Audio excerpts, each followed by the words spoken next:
Pode abrir ou ligar aí a sua Bíblia na carta de Paulo aos Efésios, no capítulo 1.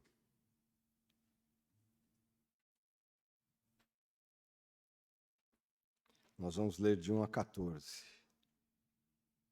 Efésios,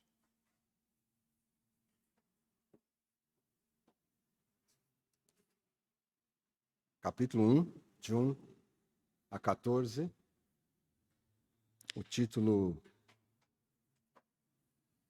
da mensagem é As Bases para uma Vida Nova. As Bases para uma Vida Nova. Vamos ler o texto. Paulo, apóstolo de Cristo Jesus, pela vontade de Deus, aos santos que vivem em Éfeso e são fiéis em Cristo Jesus. Que a graça e a paz de Deus, nosso Pai, e do Senhor Jesus Cristo, estejam com vocês. Bendito seja o Deus e Pai de nosso Senhor Jesus Cristo, que nos abençoou com todas as bênçãos espirituais nas regiões celestiais em Cristo. Antes da fundação do mundo, Deus nos escolheu nele para sermos santos e irrepreensíveis diante dele. Em amor nos predestinou para ele, para sermos adotados como seus filhos, por meio de Jesus Cristo, segundo o propósito de sua vontade, para louvor da glória de sua graça que ele nos concedeu gratuitamente no amado. Nele temos a redenção, pelo seu sangue, a remissão dos pecados, segundo a riqueza da sua graça, que Deus derramou abundantemente sobre nós em toda a sabedoria e entendimento. Ele nos revelou o mistério da sua vontade, segundo o seu propósito que ele apresentou em Cristo, de fazer convergir nele, na dispensação da plenitude dos tempos, todas as coisas, tanto as do céu como as da terra. Em Cristo fomos também feitos herança, predestinados segundo o propósito daquele que faz todas as coisas conforme o conselho da sua vontade, a fim de sermos para louvor da sua glória, nós, os que de antemão esperamos em Cristo. Nele também vocês, depois que ouviram a palavra da verdade, o evangelho da salvação, tendo nele também crido, receberam o selo do Espírito Santo da promessa. O Espírito é o penhor da nossa herança, até o resgate da sua propriedade em louvor da sua glória. É um texto bem denso. Dá para fazer um tratado teológico aqui, só desses primeiros 14 versículos de Efésios. Mas a minha intenção é, durante algum tempo, expor essa carta aos Efésios. Nos domingos de manhã, eu estou expondo o Evangelho de Marcos e agora à noite eu estarei expondo as mensagens, o texto de Paulo aos Efésios. O assunto principal da carta de Paulo aos Efésios é o plano de Deus. É o plano de Deus de unir no tempo certo, debaixo da autoridade de Cristo, tudo o que há no céu e na terra. E a igreja de Jesus, é o veículo desse projeto, ou seja, de unir os céus e a terra, de aproximar os céus e a terra. O céu e a terra serão unidos, fundidos. Por enquanto, a terra é um território invadido pelo inimigo. Há uma cortina de fumaça entre o céu e a terra que vai se desfazer. Também a carta faz um elo entre o Velho Testamento e o Novo Testamento, entre Israel e a igreja, o novo Israel de Deus. Portanto, a carta de Paulo aos Efésios, que não foi lida apenas na igreja de Éfeso, mas foi lida em muitas outras igrejas, é uma carta dirigida especialmente à igreja, para que aquelas pessoas que ouvissem tivessem uma visão clara do que seria a Igreja de Jesus Cristo, do que deveria ser a Igreja de Jesus Cristo. E eu penso que hoje é muito importante que nós voltemos à Bíblia, à Palavra de Deus, para que a Igreja se conscientize, se lembre o que é ser igreja. Por que estamos aqui? Porque fazemos parte de uma comunidade religiosa que tem um nome, que tem uma tradição, que tem uma história. O que significa isso para nós? Nós que temos o orgulho de dizer que somos herdeiros da reforma do século XVI, temos também como lema, que vem com essa questão da reforma, Igreja Reformada sempre se reformando. E eu entendo que hoje a igreja precisa passar por um tipo de reforma. Uma igreja, falando em termos do nosso mundo evangélico, que se perdeu em alguns segmentos, que está se perdendo em alguns segmentos, que está se distanciando da palavra de Deus. Em alguns casos, se tornou uma empresa da fé. Então, nós precisamos voltar à fonte. Esse foi o objetivo da reforma, voltar à Bíblia, voltar às Escrituras. E nós precisamos fazer isso hoje. Precisamos urgentemente fazer isso. Voltarmos para a Palavra de Deus. E aqui, então, nessa carta aos Efésios, nós vamos inicialmente encontrar as bases para uma vida nova. Uma vida nova que Deus propõe através de Cristo. E é muito interessante a gente observar que nesses primeiros 14 versículos, a ênfase de Paulo está realmente na nossa relação com Cristo. Ele usa muito a expressão em Cristo ou nele. Cerca de 10 vezes, nesse pequeno trecho, Paulo enfatiza isso. Né? Fiéis, logo lá no versículo 1, né? Fiéis em Cristo Jesus.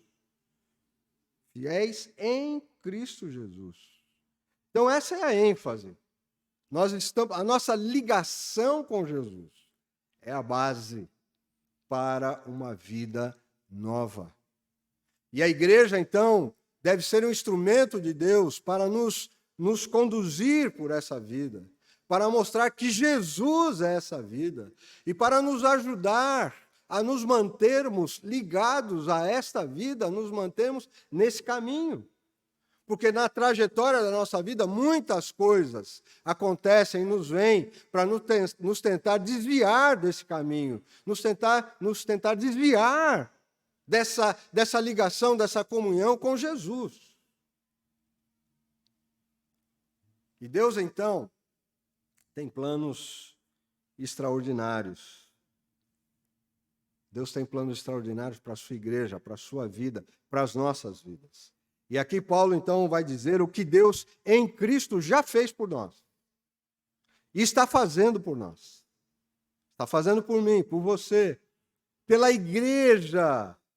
E é muito importante que a gente entenda isso, que igreja não é só uma instituição organizada, com um local definido para se reunir, com um nome, com um CNPJ. Não. A igreja é muito mais do que isso. A igreja pode estar em qualquer lugar. A igreja dos primeiros séculos, ou do primeiro século principalmente, não tinha nem templo, se reunia em casas. Há lugares, na África, por exemplo, em que os cristãos, homens, mulheres e crianças se reúnem em nome de Jesus debaixo de uma árvore. E ali está uma igreja. A igreja é isto, é o grupo, seja pequeno, seja um grupo grande, seja uma grande congregação que se reúne em nome de Jesus para ouvir as suas palavras, para aprender dele, para caminhar com ele. Grupos que em lugares distantes não têm nem uma Bíblia completa para estudarem, para lerem. Tem porções da Bíblia. porções.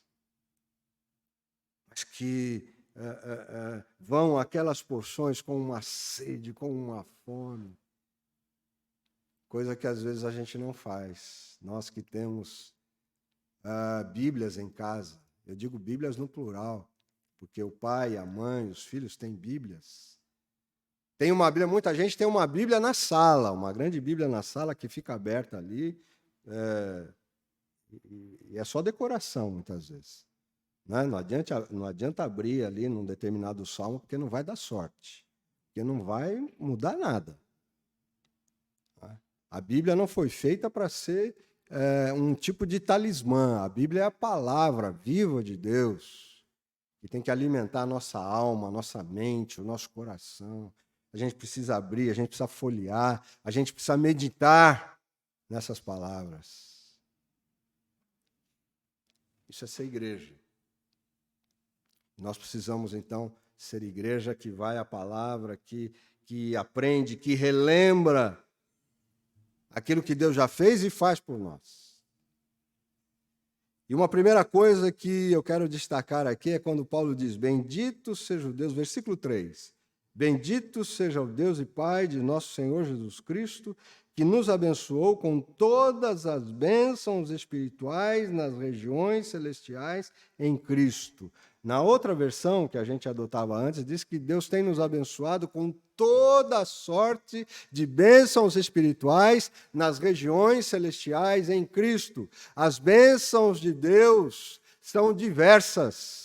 As bênçãos de Deus não se limitam a uma área da nossa vida, a uma determinada necessidade da nossa vida, pois Deus nos abençoa com todo tipo de bênção necessária para a gente viver uma vida digna, para a gente viver em paz, com esperança, com alegria, para a gente saber que vale a pena viver. Apesar das lutas e dificuldades, as bênçãos de Deus são maiores, são mais efetivas e devem ser mais duradouras na nossa vida.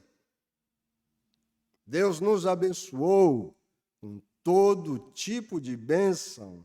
E olha só essa expressão que Paulo usa, nas regiões celestiais em Cristo, sempre em Cristo.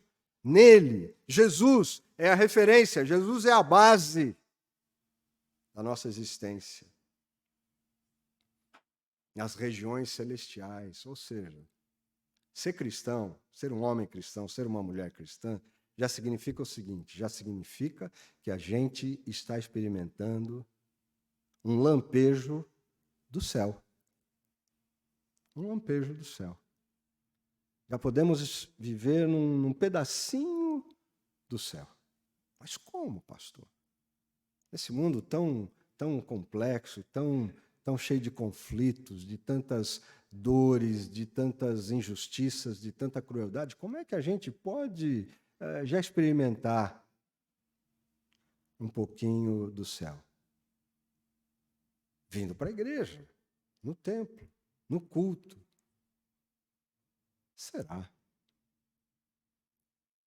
Porque eu desconfio que tem gente que pode vir ao culto apenas corporalmente, né? Presença corporal, mas espiritualmente está em outros lugares. Eu não estou aqui julgando ninguém, né? Eu estou aqui dizendo também de uma experiência que eu vivi quando adolescente, quando jovem, na igreja. Eu estava lá no culto, o pastor pregando, e eu pensando na minha namorada. E eu pensando na Rosângela. Confesso aqui. Mas valeu a pena.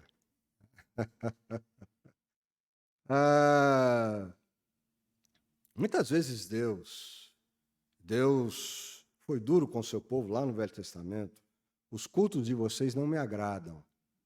Os cultos de vocês me dão náuseas. Porque vocês estão aqui, mas lá fora vocês vivem uma vida que não tem nada a ver com os princípios do amor ao próximo, com os princípios de uma vida que diz respeito a quem é Deus. Então, onde é que a gente vive um pedacinho do céu?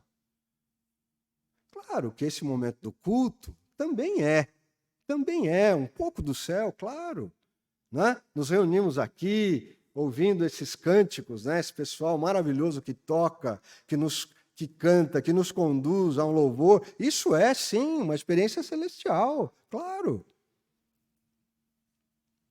Mas o céu, gente, o céu significa fundamentalmente o seguinte: significa estar com Jesus. Isso é o céu. Tá?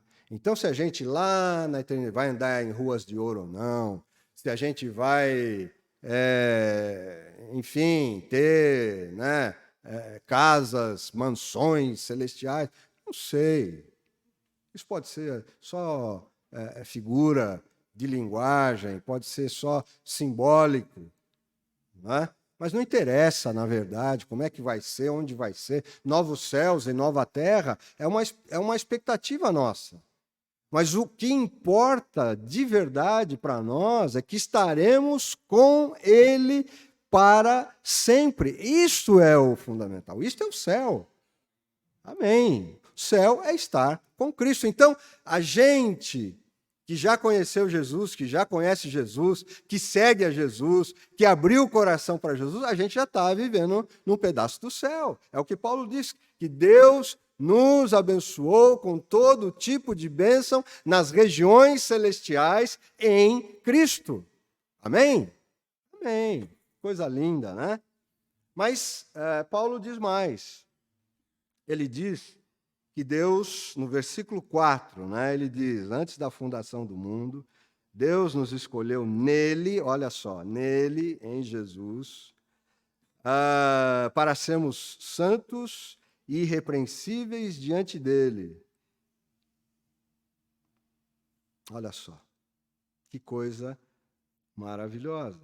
Deus nos escolheu, Deus vislumbrou o seu povo no Velho Testamento. Deus vislumbrou a sua igreja no Novo Testamento. E somos nós hoje. Vislumbrou a presença desse povo, a presença dessa gente no mundo, para quê? Não é para ficar simplesmente tu no teu cantinho e eu no meu, nós vamos para o céu e o restante que se vire. Não, Deus nos colocou, Deus vislumbrou. Mesmo antes da criação de todas as coisas, Deus já tinha isso no coração. De colocar essas pessoas no mundo, para quê? Para que fôssemos santos e irrepreensíveis.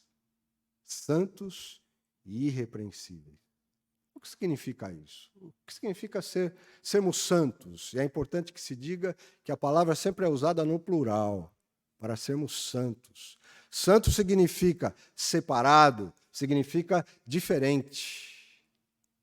Ser santo é ser separado, não isolado, não viver num gueto religioso, não é? E não se querer contaminar com o mundo, com os pecadores, não é isso. Separado no sentido de que tem uma visão separada que predomina no mundo. Se no mundo predomina uma visão materialista, egoísta, individualista, nós não podemos ter essa mesma visão. Temos que ter a nossa mente separada dessa visão e temos uma mente que alimente outro tipo de ideia de cosmovisão. Uma mente que alimente os valores do Evangelho, do amor a Deus acima de todas as coisas, do amor ao próximo como a nós mesmos. Não podemos ter uma vida autocentrada, mas precisamos ter uma vida outrocentrada. Ser santo é ser separado nesse sentido. É ser separado do poder do pecado.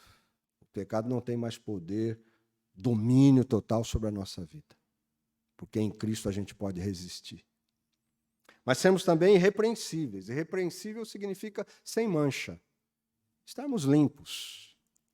Eu gosto muito dessa expressão, né? Quando as pessoas usam, estão em tratamento, né? De recuperação, desse cativo das drogas, desse cativeiro das drogas, e a pessoa, seja do álcool, seja do cigarro, de outras tantas drogas, a pessoa diz: estou limpo, ou estou limpa, há 1 mês, há 1 ano, há 5 anos, estou limpo.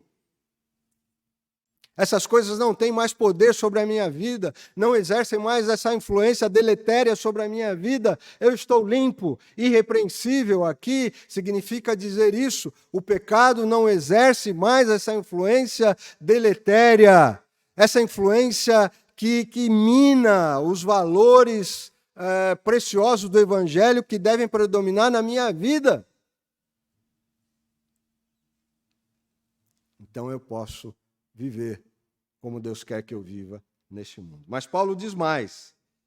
Paulo diz que Deus nos adotou. Olha só. Nos adotou. Versículo 5. Nos predestinou para Ele, para sermos adotados como seus filhos, por meio de Jesus Cristo, segundo o propósito da sua vontade. Adoção. Que coisa linda que é a adoção. Nós temos vizinhos ali no nosso prédio, um casal amigo nosso, e eles queriam adotar uma criança. Ele, de um primeiro casamento, já tinha um filho e se casou novamente e não tinha filhos com essa segunda esposa. Mas eles queriam adotar uma criança. E entraram no processo de adoção. E, no momento da escolha, eles viram que tinha uma criança, houve uma empatia com essa criança, mas essa criança tinha mais 2 irmãos. Na verdade, são 2 meninos e uma menina. 1 menino e 2 meninas. E agora? Agora, o que a gente faz? O que eles fizeram, então? Adotaram os 3. Adotaram os 3. E que família linda que eles são. Que família linda. E eu me lembro aqui de outros casos, pessoas da igreja. Lá em São José dos Campos, quando eu fui pastor lá, me lembro de alguns casos de gente que não podia ter um filho pelos processos naturais e que adotou uma criança. Que coisa linda isso. Deus fez assim com a gente.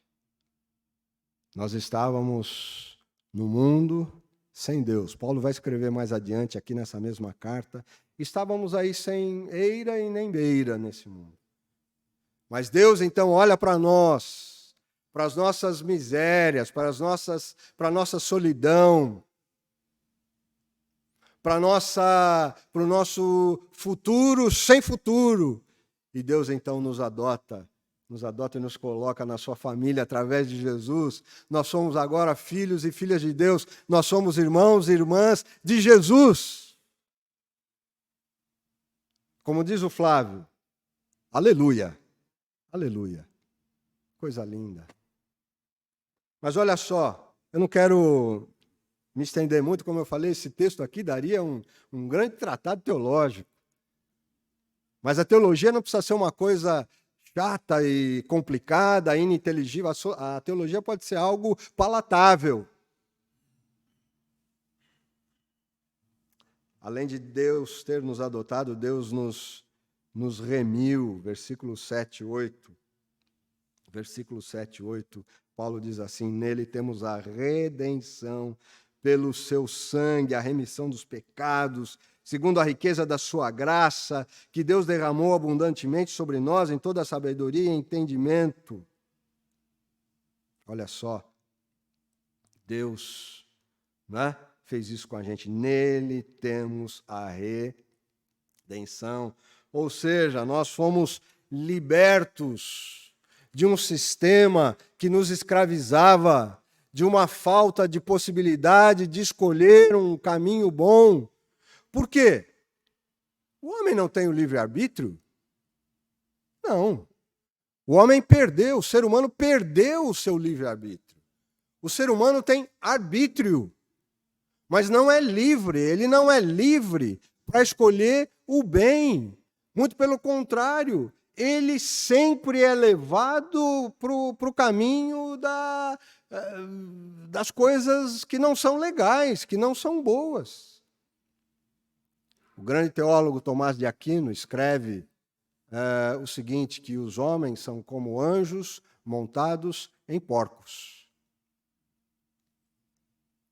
Vão para a lama. A tendência é ir para a lama. Nós somos transgressores, transgressoras. Por que existem tantas leis? Porque nós somos pessoas que transgridem. De modo que há um tipo de cativeiro nisso. Não é o próprio apóstolo Paulo não diz isso lá em Romanos? O bem que eu quero fazer eu não faço, mas o mal que eu não quero, esse está sempre comigo. E cada um de nós pode dizer a mesma coisa. Não é verdade? Através dos pensamentos. Quanta coisa que a gente pensa, coisa ruim, que a gente não tem coragem de dizer para ninguém, mas aquilo passou na nossa cabeça. E às vezes nós alimentamos aquele tipo de pensamento na nossa cabeça. Que a gente sabe que é ruim, que é mal, que é prejudicial para nós e até para as pessoas que convivem com a gente. Isso é um cativeiro, isso é uma prisão. Agora, em Cristo nós somos libertos, em Cristo nós podemos tomar um outro caminho, em Cristo nós podemos escolher andar no caminho da justiça. Não que o ser humano só faça coisas ruins, não é isso. O ser humano, claro, pode fazer coisas boas, sem dúvida, mesmo não sendo cristão. Ele faz coisas boas, é claro. Mas o grande problema é que o lado B, ele tem uma força muito grande, ele acaba predominando, na maioria das vezes. Mas em Cristo, o lado A, o lado bom, o lado positivo, ele pode predominar. Pode predominar. Lado A e lado B. Eu me lembrei aqui, né? Você lembra? O Valtinho vai se lembrar, né? Dos compactos, dos discos compactos. O Valtinho deve ter comprado muitos compactos, né? O Guxa também deve se lembrar, né? O Vanderlei, né? Essa turma.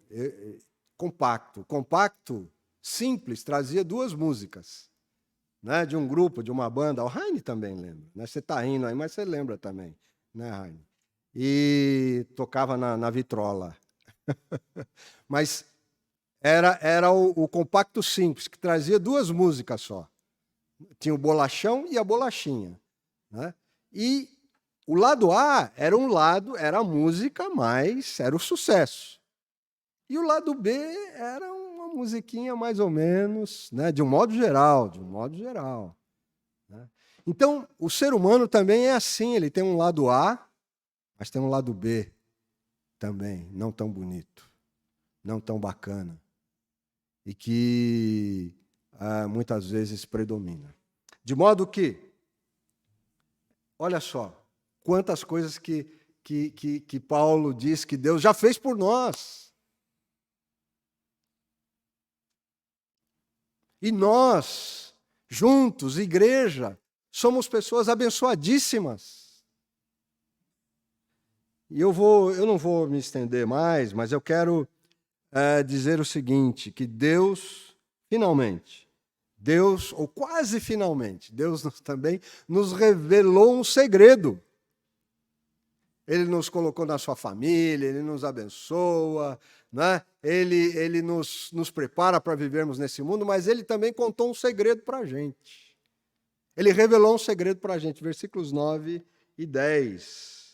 Ele nos revelou um mistério, algo que estava oculto, mas depois é revelado. É como se Paulo dissesse, Deus nos contou um segredo. Versículo 10.